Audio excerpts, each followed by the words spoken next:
Hello welcome back to silent ജെസിയാണ് ജിതിൻ സാറാണ് സംസാരിക്കുന്നത്. മക്കളെ, നമുക്കറിയാം ക്രിസ്മസ് എക്സാം വരാനായിട്ടുണ്ട്. ക്രിസ്മസ് എക്സാമിനായിട്ട് ഏറ്റവും ഇമ്പോർട്ടൻ്റ് ആയിട്ട് നമ്മൾ പഠിക്കേണ്ട ഒരു ചാപ്റ്ററിനകത്തെ നിരവധി ചോദ്യങ്ങളും അതിൻ്റെ ഉത്തരങ്ങളുമായിട്ടാണ് സാർ എന്നുള്ളത്. മക്കളെ, വേറൊന്നല്ലട ചാപ്റ്റർ നമ്മുടെ ഭൂമി അല്ലെങ്കിൽ അവർ എർത്ത് എന്ന് പറഞ്ഞ ചാപ്റ്റർ ഉണ്ടല്ലോ, ആ ചാപ്റ്ററിനകത്ത് നിർബന്ധമായി നമ്മൾ പഠിച്ചിരിക്കേണ്ട ഭാഗമാണ് നമ്മൾ എന്ത് ചെയ്യുന്നത് പറയാൻ പോകുന്നത്. അപ്പോൾ ആ ചോദ്യവും അതിൻ്റെ ഉത്തരവും നമുക്ക് എന്ത് ചെയ്യാൻ നോക്കാം. ഒന്നാമത്തെ ചോദ്യം നോക്കിക്കോളൂ.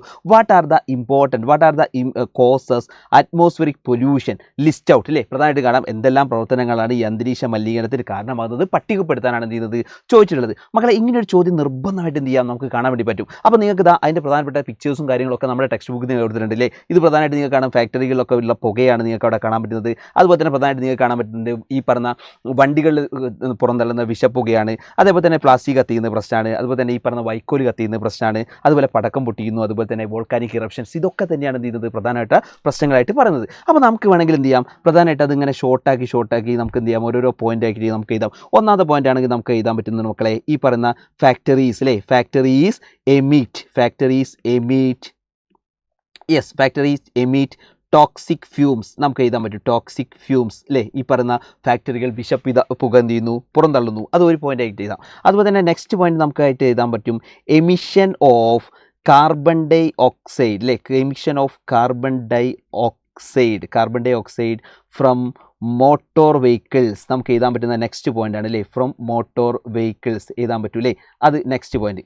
ഇനി തേർഡ് പോയിന്റ് നിങ്ങൾക്ക് എഴുതാൻ പറ്റും ബേണിംഗ് ദ പ്ലാസ്റ്റിക്സ് ആണ്. ഈ പറയുന്ന ബേണിംഗ് ദ പ്ലാസ്റ്റിക്സ് നമുക്ക് എഴുതാൻ പറ്റും. അല്ലേ, ഈ പറയുന്ന പ്ലാസ്റ്റിക്സ് എന്ത് ചെയ്യുന്നു, കത്തിക്കുന്നു. അത് എന്ത് തന്നെയാണ്, പ്രശ്നം തന്നെയാണ്. അതേപോലെ തന്നെ നമുക്കറിയാം ഈ പറയുന്ന ബേണിംഗ് ഈ ഹെയർ സ്ട്രോ. അല്ലേ, ഈ പറയുന്ന നമ്മുടെ വൈക്കോൽ കത്തിക്കുന്നത് എന്ത് തന്നെയാണ്, പ്രശ്നം തന്നെയാണ്. അല്ലേ, വൈക്കോൽ കത്തിക്കുന്നത് പ്രശ്നമാണ്. അഞ്ചാമത്തെ നമുക്കറിയാം ഫയർ ക്രാക്കിംഗ് ആണ്. ഈ പറയുന്ന പടക്കം പൊട്ടിക്കുന്നതാണ് ഇത് പ്രശ്നം. ഫയർ ക്രാക്കിംഗ് അല്ലെങ്കിൽ പടക്കം പൊട്ടിക്കുന്നതാണ്. ഇനി ആറാമത്തതോ നമുക്ക് എഴുതാൻ പറ്റും വോൾക്കാനിക് ഇറപ്ഷൻസ് ആണ്. Volcanic eruptions. അപ്പോൾ മക്കളെ, ഈ പ്രധാനപ്പെട്ട 6 പോയിന്റുകൾ എന്ത് ചെയ്യുക മക്കൾ ഒലിച്ചു വെച്ചുള്ള ഫാക്ടറികളിൽ നിന്ന് വിഷപ്പുക പുറന്തള്ളുന്നു. ഇതുപോലെ തന്നെ മോട്ടോർ വാഹനത്തിൽ നിന്നും ഇതുപോലെ കാർബൺ ഡൈ ഓക്സൈഡ് പുറത്തിടുന്നു. പ്ലാസ്റ്റിക് കത്തിക്കുന്നു. അതുപോലെ തന്നെ വൈക്കോൽ കത്തിക്കുന്നു. അതുപോലെ തന്നെ പടക്കം പൊട്ടിക്കുന്നു. അതുപോലെ തന്നെ അഗ്നിപർവ്വത സ്ഫോടനങ്ങൾ. അപ്പോൾ മക്കളെ, ഇത് നിർബന്ധമായിട്ട് എന്ത് ചെയ്തോണം, പഠിച്ചു വെച്ചോണം. കാരണം അത്രയും ഇമ്പോർട്ടൻ്റ് ആയിട്ട് എന്ത് ചെയ്യുന്നത് എക്സാമിനൊക്കെ വരുന്ന ഒരു ഏരിയയാണ്. മസ്റ്റായിട്ട് പഠിച്ചു വെച്ചോണം. ഇനിയിപ്പോൾ എക്സാമിന് ഇപ്പോൾ ചോദിക്കാം, ഈ പറഞ്ഞ അന്തരീക്ഷ മലിനീകരണത്തിൻ്റെ പ്രധാനപ്പെട്ട പരിഹാരങ്ങൾ എന്തൊക്കെയാണ്, സൊല്യൂഷൻസ് ഓഫ് അറ്റ്മോസ്ഫിയറിക് പൊല്യൂഷൻ എക്സാമിന് ചോദിക്കുന്നതാണ്. മക്കളെ, അങ്ങനെ ചോദിച്ചു കഴിഞ്ഞാൽ നമുക്ക് എഴുതാൻ പറ്റുന്ന സാധനങ്ങൾ ഉണ്ടല്ലോ, അത് എന്തൊക്കെയായിരിക്കാം. നിങ്ങൾ നോക്ക്, ഇതൊക്കെ തന്നെയാണ് പരിഹാരം. ഈ പറയുന്ന മരങ്ങൾ നടുക. അല്ലേ, നമുക്ക് കാണാൻ പറ്റും മരങ്ങൾ നടുക. അതുപോലെ തന്നെ സോളാർ ഉപയോഗിക്കുക. അതേപോലെ തന്നെ പ്രധാനമായിട്ട് നമുക്ക് എന്താണ് ഈ പറയുന്ന ബൈസിക്കിൾസ് ഉപയോഗിക്കുക. അതുപോലെ തന്നെ ഇലക്ട്രിക് ബസ്സുകൾ എന്ത് ചെയ്യുക, ഉപയോഗിക്കുക. ഇതൊക്കെ തന്നെയാണ് എന്ത് ചെയ്യുന്നത് അതിൻ്റെ പരിഹാരങ്ങൾ. അപ്പോൾ നമുക്ക് വേണമെങ്കിൽ അത് പ്രധാനമായിട്ട് എഴുതാൻ പറ്റും. ഇതുപോലെ തന്നെ ഒന്ന് നമുക്കറിയാം പ്ലാന്റ് എ ട്രീ, മരങ്ങൾ നടുക. അതുപോലെ തന്നെ നെക്സ്റ്റ് വൺ നമുക്ക് പറ്റും യൂസ് എ ബൈസിക്കിൾസ് എഴുതാൻ പറ്റും.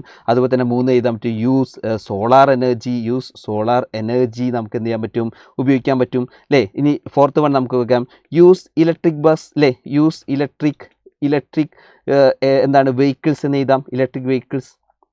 അല്ലേ, അപ്പോൾ ഇത്രയും നമുക്ക് എന്ത് ചെയ്യാം, ഇതുമായി ബന്ധപ്പെട്ട് എഴുതാം. അപ്പോൾ മക്കൾ ഇതൊക്കെ ഭാഗം ക്ലിയർ ആണെന്ന് വിചാരിക്കുന്നു. മക്കളെ, നിർബന്ധമായിട്ട് ഇത് രണ്ടും പഠിച്ചു വെച്ചോളാം. എക്സാമിന് അത്രയും ഇമ്പോർട്ടൻ്റ് ആയിട്ട് വരുന്നൊരു ഭാഗമാണ് കേട്ടോ. അപ്പോൾ മക്കൾക്ക് ഈ ഒരു ചാപ്റ്ററിലുള്ള കാര്യങ്ങളൊക്കെ ഓക്കെ ആയി എന്ന് വിചാരിക്കുന്നു. അപ്പം നിർബന്ധമായിട്ട് നിങ്ങളുടെ കമൻറ്റുകളും കാര്യങ്ങളൊക്കെ എന്ത് ചെയ്യണം, ഇതിനകത്ത് താഴെ ഇടണം. കൂടാതെ ആരെങ്കിലും ഇതുപോലെ തന്നെ സബ്സ്ക്രൈബ് ചെയ്യാത്ത ആൾക്കാരുണ്ടെങ്കിൽ നിർബന്ധമായി ചാനൽ സബ്സ്ക്രൈബ് ചെയ്യുകയും കൂടി വേണം. മാത്രം പറഞ്ഞുകൊണ്ട് നിർത്തുന്നു. ബൈ.